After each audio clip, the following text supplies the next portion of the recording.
Step outside right now. I'm fine where I am. You haven't told me why you're here. I said step outside. Don't make this harder than it needs to be. Without a warrant, you don't come in my house. Fourth Amendment, I'm not stepping out. Last chance. Picture this, a Sunday afternoon.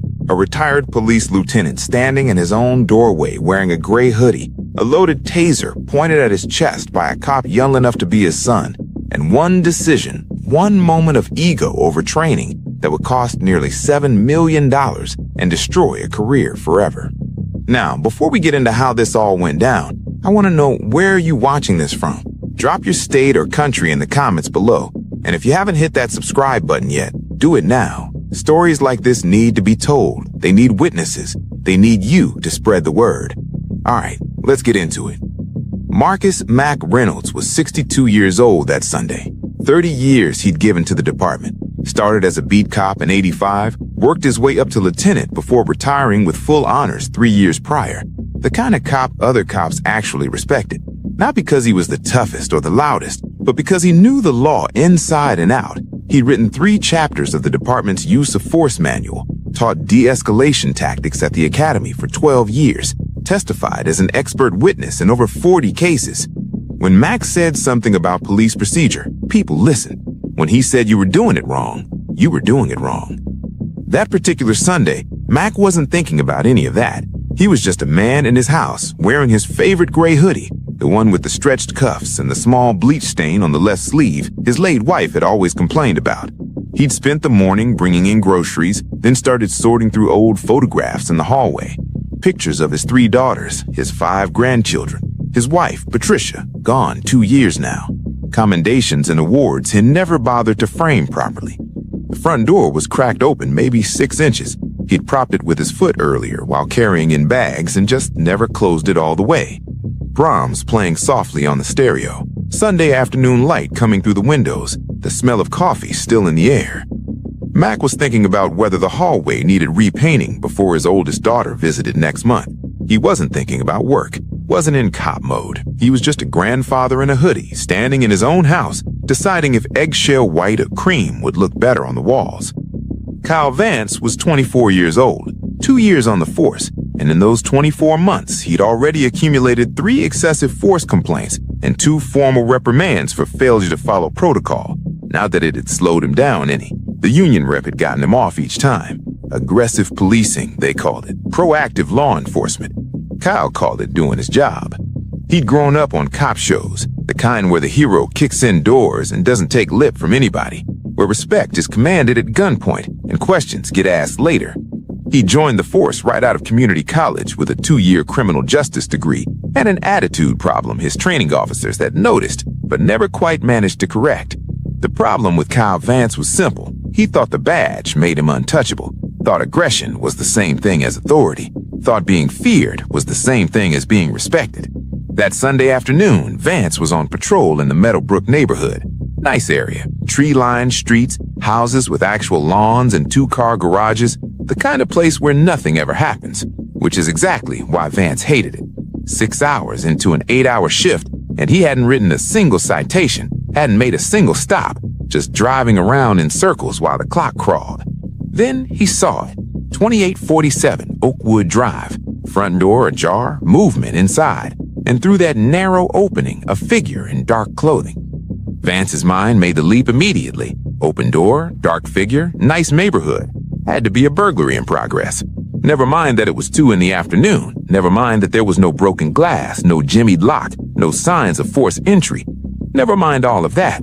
Kyle Vance saw an opportunity to finally do something, to be the cop he'd always imagined himself being. He pulled to the curb half a block down, radioed dispatch with a possible 459 in progress, burglary. Didn't wait for acknowledgement, drew his service weapon and approached the house on foot, using parked cars for cover like he'd seen in the movies. His heart was pounding. His hands were shaking slightly. This was it. This was real police work. Marcus heard the footsteps on his porch before he saw anything. Heavy boots, deliberate. He turned toward the door, expecting maybe a delivery driver or possibly his neighbor Tom coming to borrow the hedge trimmer again. What he saw instead made 30 years of training kick in automatically. A young police officer, maybe mid-20s, service weapon drawn, pointed directly through the doorway at Mac's chest. The kid's eyes were wide, His stance was all wrong. Weight too far forward, weapon grip too tight. Mac had seen that look before, fear masquerading as aggression, adrenaline where judgment should be. Mac's hands came up slowly, open palms, fingers spread, non-threatening, textbook. He didn't move his feet, didn't step forward or back, just stood there in his own hallway, surrounded by family photographs, and looked at this kid with something between disappointment and deep concern. "Let me see your hands. Let me see your hands right now," Vance was shouting, actually shouting, his voice cracking slightly on the last word. "Get down on the ground. Get on the ground now." Mac's voice came out steady, calm, the voice he'd used 1,000 times to de-escalate situations exactly like this one. The voice that had talked down armed suspects, calmed domestic disputes, brought order to chaos. "Officer, I'm the homeowner. My name is Marcus Reynolds. This is my residence. You need to holster that weapon." But Vance wasn't processing information. He was running on adrenaline and bad training and 2 years of unchecked aggression. Here he was giving lawful commands, and this suspect in the hoodie was talking back, not complying, not showing proper respect for the badge. "I said get on the ground. Do it now." "Officer," Mac's voice shifted just slightly. 30 years of command authority packed into that one word. "You need to listen to me very carefully. You are violating protocol. You have no probable cause to be on this property with your weapon drawn. I am standing in my own home. I have identification. I have committed no crime. You holster that weapon right now, or you're going to end your career before it really starts." That did it. That tone, that calm, authoritative tone that made Vance feel small, made him feel like he was being lectured, made him feel like his authority, his badge, his gun, his uniform meant nothing to this man in the hoodie. His ego couldn't handle it. Vance stepped over the threshold, one boot inside Mac's home. No permission, no warrant, no exigent circumstances, no probable cause, just ego and adrenaline and the absolute certainty that he was right. This suspect needed to learn respect. "I'm not going to tell you again. Get down or I will drop you." Marcus Reynolds didn't move, didn't kneel, didn't bend. He was 62 years old. He spent 3 decades serving his community. He'd earned a peaceful retirement, and he was standing in his own house in his favorite hoodie with his hands up and visible, having committed no crime whatsoever. "I've committed no crime," Mac said quietly. "You are violating my Fourth Amendment rights. You need to call your supervisor." Kyle Vance's hand moved to his taser. The yellow X26 came up in one smooth motion. Mac saw it, recognized it, knew exactly what was coming. His eyes met Vance's for just a moment. And in that moment, Mac wasn't afraid. He was disappointed. Deeply, profoundly disappointed. The taser fired. 2 probes, 50,000 volts. Marcus Reynolds' body seized, his muscles locked. He went down hard, crashing into the small wooden table where he'd been sorting photographs. Picture frames scattered across the hardwood floor. Glass shattered. His granddaughter's school photo skidded under the hall bench, the Brahms still playing softly in the background. Mac hit the floor and his body convulsed, the electrical current overriding every nerve. And through it all, even through the pain, even through the shock, one thought burned clear in Mac's mind. This kid just ended his career. The backup units arrived 90 seconds later. Sergeant William Chin, 22 years on the force, responding to Vance's radio traffic about a suspect resisting. He came through that door fast, hand on his weapon, expecting to find a burglary suspect in handcuffs and a rookie who made his first good collar. What he found instead stopped him in his tracks. Lieutenant Marcus Reynolds. Retired, yes, but still Lieutenant Reynolds. On the floor of his own home. Taser probe still embedded in his chest. The gray hoodie, the scattered family photographs, and Kyle Vance standing there, taser still in hand, trying to explain. Sergeant Chen's face went from alert to horrified in about 2 seconds. "Jesus Christ, do you know who that is?" Vance shook his head, still riding the adrenaline, still convinced he'd done the right thing. "That's Lieutenant Reynolds, Marcus Reynolds. He wrote half the goddamn use of force manual. He taught the de-escalation course you clearly slept through." Chen was already on his radio, calling for EMS, calling for a supervisor, knowing this was about to become a shitstorm of epic proportions. Did he threaten you? Was he armed? Did he make any aggressive moves? Vance started to answer, started to explain, but Chin cut him off. Don't say another word. Your body cam better tell a very different story than what I'm seeing here. It didn't. The body cam footage was released 6 weeks later, after the department tried everything they could to bury it. They wanted a quiet settlement, wanted to handle it internally, wanted this to go away. Marcus Reynolds' attorney made sure that didn't happen. The footage went public on a Tuesday morning. Within 6 hours, it had 500,000 views. By Wednesday, 3 million. News outlets picked it up. Legal analysts broke it down frame by frame. Civil rights organizations held it up as a textbook example of excessive force. And what the footage showed was damning, crystal clear, undeniable. There was Marcus Reynolds, 62 years old, standing in his own doorway, hands up, palms open, fingers spread, his face calm, not angry, not aggressive, just disappointed. A grandfather in a hoodie with a bleach stain on the sleeve. And there was Kyle Vance, screaming, hysterical, weapon drawn on a man who posed absolutely no threat whatsoever. The audio was even worse. You could hear Mac's calm, measured voice, identifying himself, explaining the law, citing protocol. And you could hear Vance, increasingly agitated, ego wounded, demanding compliance for compliance's sake. The moment Vance stepped over the threshold was marked with a timestamp. The moment the taser fired was marked with another. 50,000 votes against a non-threatening homeowner in his own residence. The legal analysts had a field day. This wasn't a judgment call. This wasn't a split-second decision in a chaotic situation. This was clear, unambiguous, indefensible excessive force. The civil suit came fast. Marcus Reynolds versus Kyle Vance in the department, filed 8 weeks after the incident. The complaint ran 37 pages and included charges of excessive force, unlawful entry, assault, battery, violation of civil rights under Section 1983, and intentional infliction of emotional distress. The demand, $6.7 million. The department's lawyers took one look at that body cam footage and knew they were cooked. They offered to settle within a month. $4.8 million. No admission of wrongdoing, standard boilerplate language. Mac's attorney, bulldog named Patricia Gonzalez, who'd made her career taking on bad cops, declined. She wanted the full amount, and she wanted something else. She wanted Kyle Vance personally. See, there's this thing called qualified immunity. It's a legal doctrine that protects cops from personal liability when they're doing their jobs, even if they make mistakes, even if they screw up.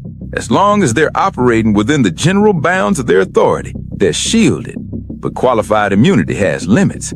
If an officer violates clearly established constitutional rights that any reasonable officer would know about, that shield disappears. And if an officer acts with malice or deliberate indifference to someone's rights, they can be held personally liable.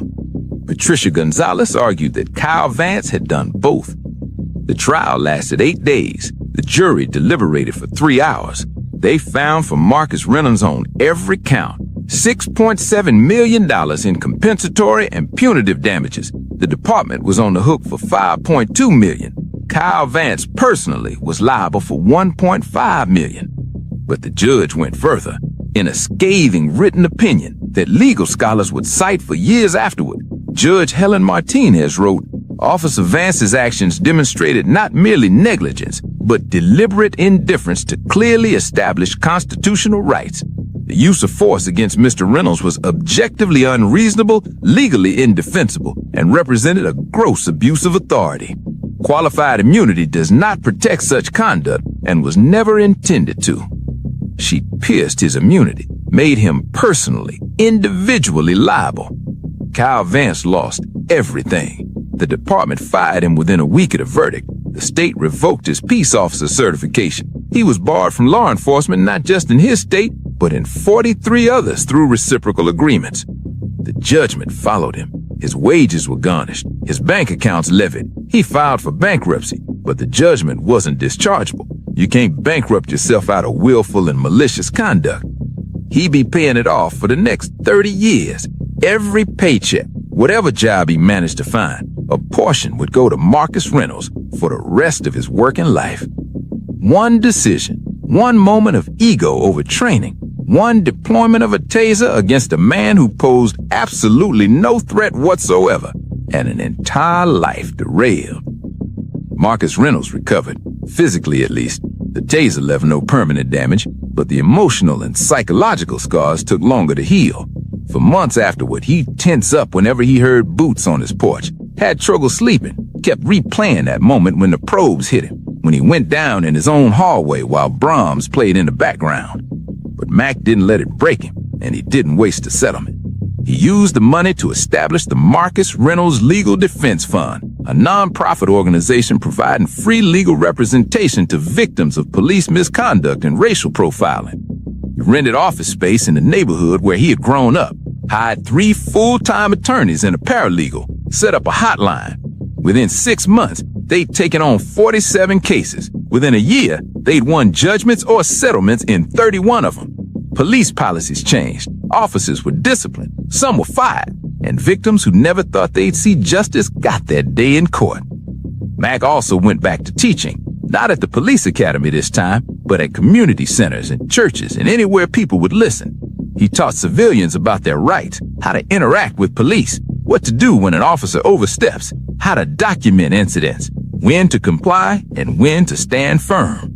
And he always told them about that Sunday afternoon, about standing in his own doorway, about the taser, about the 50,000 votes, about going down in his own hallway while Brahms played in the background. Camera doesn't lie, he'd tell him. You can take a man's freedom for a moment. You can take his dignity temporarily, but you can't change what the footage shows. And 1 second of bad judgment, one moment where ego matters more than training, can cost everything.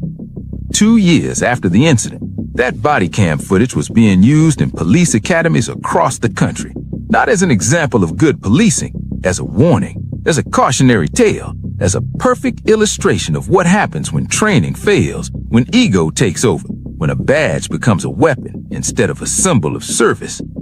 Instructors would freeze the frame at key moments, point out where Vance violated protocol, count the ways he could have de-escalated, show the moment his career ended, even though he didn't know it yet.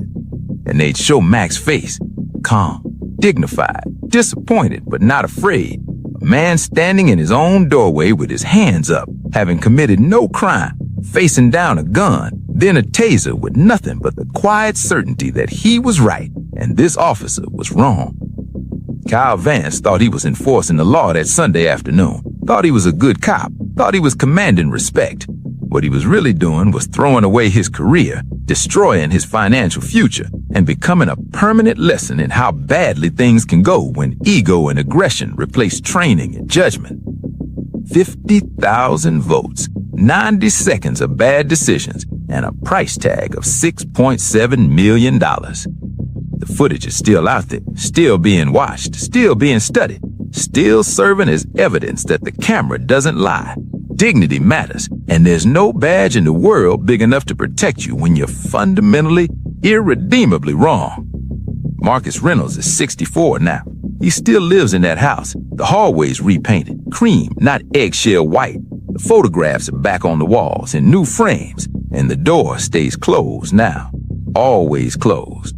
But he's still fighting, still teaching, still making sure that what happened to him doesn't happen to others. That's his mission now, his purpose, the thing that got him through the worst of it.